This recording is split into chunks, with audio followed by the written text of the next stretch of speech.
یہ کہانی اس لڑکی کی ہے جس نے ایک رشتہ بچانے کے لیے سب کچھ قربان کیا، لیکن جس شخص کو وہ زندگی سمجھ بیٹھی وہ اس کی سب سے بڑی آزمائش بن گیا۔ والدین نے میری منگنی اس وقت کر دی تھی جب میں میٹرک کے پیپر دے رہی تھی۔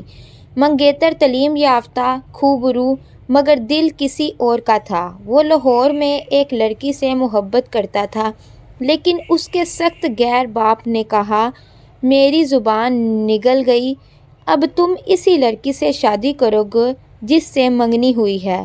ناز خانم سے عطا غصے میں گھر چھوڑ کر چلا گیا، لیکن جب اس کی محبت نے اسے کہا، تمہارے والدین راضی نہ ہوں تو میں بھی شادی نہیں کر سکتی، تو وہ ٹوٹ گیا، تنہا رہ گیا اور واپس آیا شرمندہ، نادم، معافی مانگتا ہوا۔ میں نے پردے کے پیچھے سے اس کی آواز سنی، دل پسیج گیا۔ منگنی ٹوٹنے سے خاندان کی عزت پر حرف آتا، اس لیے میں نے اسے معاف کر دیا۔ وہ مجھ سے ملنے لگا، باتیں کرنے لگا، اس کے لہجے میں محبت تھی، لیکن اس کے گھر والے سخت تھے۔ شادی سے پہلے ملنا بھی گناہ ہے، اور یوں پہلی درار پڑ گئی۔ پھر ایک دن اچانک اس نے ظلم کر دیا۔ عطا نے صاف کہہ دیا، میں شادی نہیں کرنا چاہتا۔ اور یوں رشتہ ٹوٹ گیا، عزت ٹوٹ گئی، خواب ٹوٹ گئے، لیکن اللہ کبھی بے بس نہیں چھوڑتا۔ اسی دن مجھے سچ کا پہلا دھچکا لگا۔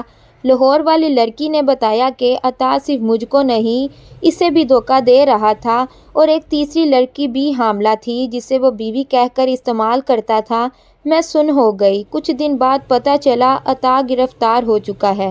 کیس درج، دھوکہ دہی، فراڈ، کئی لڑکیاں، اور وہ صرف ایک ہی نام لے رہا تھا، مجھے ناز سے بات کرنی ہے، وہ مجھے معاف کر دے، مگر میں آگے بڑھ چکی تھی۔ ایک شریف باوقار انسان سے میرا نکاح ہوا، جس نے میرے ماضی کو نہیں، میرے دل کو قبول کیا۔ لیکن کہانی یہاں ختم نہیں ہوئی۔ نکاح کے دن رات کو میرے موبائل پر پیغام آیا، تم سمجھتی ہو کہ عطا ختم ہو گیا، اصل کہانی تو اب شروع ہوئی ہے۔ ساتھ ایک ویڈیو تھی، جیل میں عطا چیختا ہوا، مجھے ناز سے ملنے دو، میری جان اس کے ہاتھ میں ہے۔ اس کے بعد ایک لائن، اگر تم نے اس کا سامنا نہ کیا تو کسی اور کی زندگی تباہ ہو جائے گی۔ موسیقی خاموش، سانس رک گئی۔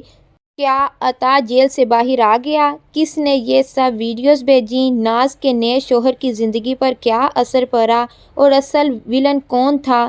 پوری کہانی جاننے کے لیے نیچے والی مکمل ویڈیو لازمی دیکھیں، کیونکہ سچ ابھی پورا نہیں ہوا۔ اور ہاں، ہمارے چینل کو سبسکرائب کرنا نہ بھولیں۔ شکریہ۔